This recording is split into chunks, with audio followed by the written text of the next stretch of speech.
What is up, gamers? Staxwell's back at it again today with another, it's somewhat of a market watch, but not quite a market watch.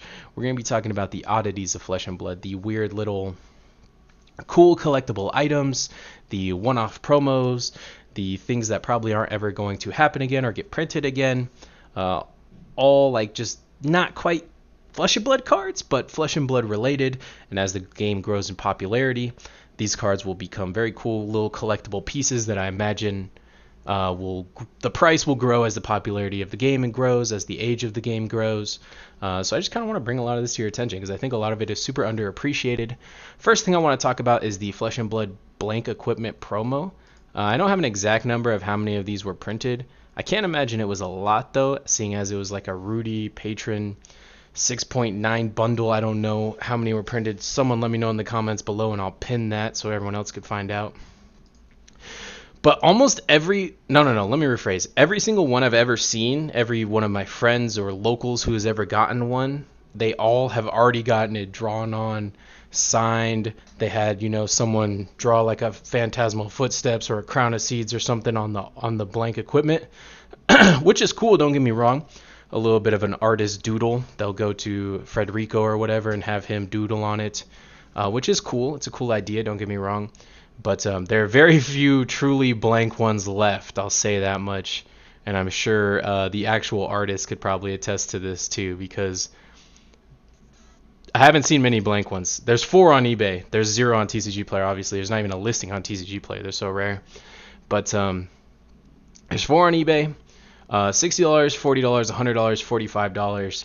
I think they're good pickups. Think if this game keeps growing in popularity, right? Think a few years down the line, 3, 5, 10 years down the line, right? And how many of these blank ones will still be left by then, right? Probably not that many. And then a new iconic piece of equipment comes out. And then you have the last or one of the last few blank equipment cards. And then you get the artist to draw the new cool iconic equipment piece on the blank equipment card. Oh, it'd be cool. It'd be cool. I just actually recently picked one up on eBay, and I'll be sitting on it for a long, long time because that's my eventual goal. Look, even one of the 4 that's on here is signed. It's not even truly blank. So I guess there's 3 truly blank ones left. Very cool card. Neat little piece of FaB history. I'm kind of talking too much about this card. Let's just go ahead and move on. These Marvel heroes, which really isn't a Marvel hero at all. These come in the Blitz decks for all of the heroes. I think every Blitz deck comes with one. And on the back is just like a tip card of how to play the hero. But this is like kind of a banger, low-key budget banger hero card. Like if you can't afford the rainbow foil or the cold foil Dorinthia, like just busting this bad boy out, it's kind of a little bit of a banger replacement for that. And this card's are impossible to find. I've scoured eBay because I wanted to pick some up. I wanted to pick up one of each of the heroes. I thought that would look dope. Can't find them on eBay. So I went to the official Discord and I posted like, hey, I'm trying to buy more of these for every hero. Does anyone have any? 0 responses. Posted on the Facebook market page. 0 responses. Posted in my own Discord. Nothing. So I don't think they're like super rare, but people are probably holding on to them, because just think, the farther we get from the release of them, the cooler and cooler they become.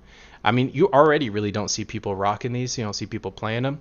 So when you see them, just, hey, maybe you're doing a trade. Hey, can you throw in the Dorinthia tip card? All right, let's do that. Something like that. Just do what you can to slowly accumulate these. Maybe go through your bulk and pick them out.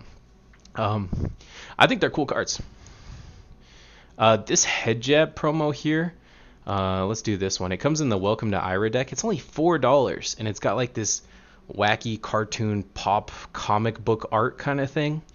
And I don't think this is something Flesh and Blood wants to do moving forward. They're not trying to take the Fortnite route and, put every hero in a banana suit or anything like that. I think they're really trying to keep it grounded.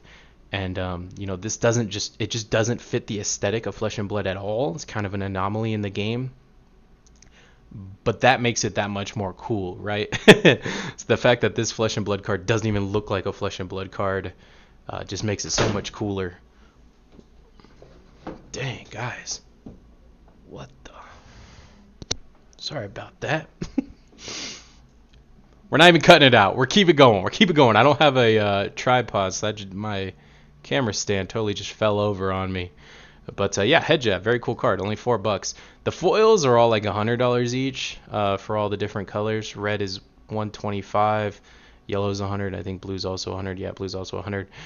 The foils are obviously preferable. They're obviously more cool, but you know, it's kind of unobtainium for a lot of people, myself included. So I'll probably just pick up the non-foils for $4 each. Another very cool thing is the Flesh and Blood water bottles. Another one I can't find on eBay. I can't find it anywhere. I just even Googled to try and get a picture for this video. Flesh and Blood water bottle. I can't even find a picture. So I had to look it up on Twitter. Look, Flesh and Blood water bottle. There's only one picture on Twitter. That's how rare these things are. Particularly the white ones are even more rare than the black ones. But the judges all got the white ones, and then the black ones were distributed to the participants of the first Pro Tour, I want to say, or maybe it was the second one. I'm not sure. I wasn't there. But either way, very cool little piece of Flesh and Blood history. I hope they do more stuff like this. If you could try and work out a deal with someone who was at one of those Pro Tours or someone who was judging one, I think it is so worth it. These things transcend the game, right? Even if Flesh and Blood died tomorrow, you could still have this as like a memory. You could take this to work or take this to the gym as like a cool little memento of how you used to play the Flesh and Blood game, have people ask about it. It'd be a cool little conversation piece. We're rocking straight through all of these hiccups. Crazy Brew, this extended art one is another one. James White has actually said that he doesn't like this card and he doesn't want to do things like this in the future. So that just goes to speak on how unique this card is going to be for the life of the game. Super cool piece. It's only $100 for like super old promo. Why, this is like first set promo. This is crazy old and it's only $108. And I think a big part of that is because people just don't know the card exists. I think it's a very cool card, very cool pickup, and yeah, it's a piece of FaB history. Speaking of literal FaB history, the lore book, there's exactly two on eBay. One's $1,800 and one is $4,000. This is a little bit unobtainium for most people, seeing as it's just so expensive.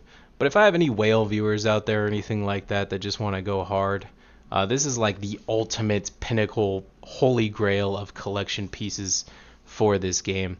You know, people will do flips for this now. Just imagine what they'll do in 5 years, right? Hopefully we get a second addition to this lore book or something like that. Maybe a way for the players to obtain it a little easier than currently available. But that's all I got for you guys. I hope you guys found these little pieces of Flesh and Blood collectible history fun and as interesting as I did. But yeah, that's all I got for you. Don't forget to like, comment, rate, subscribe, and help the algorithm help me out later, gamers.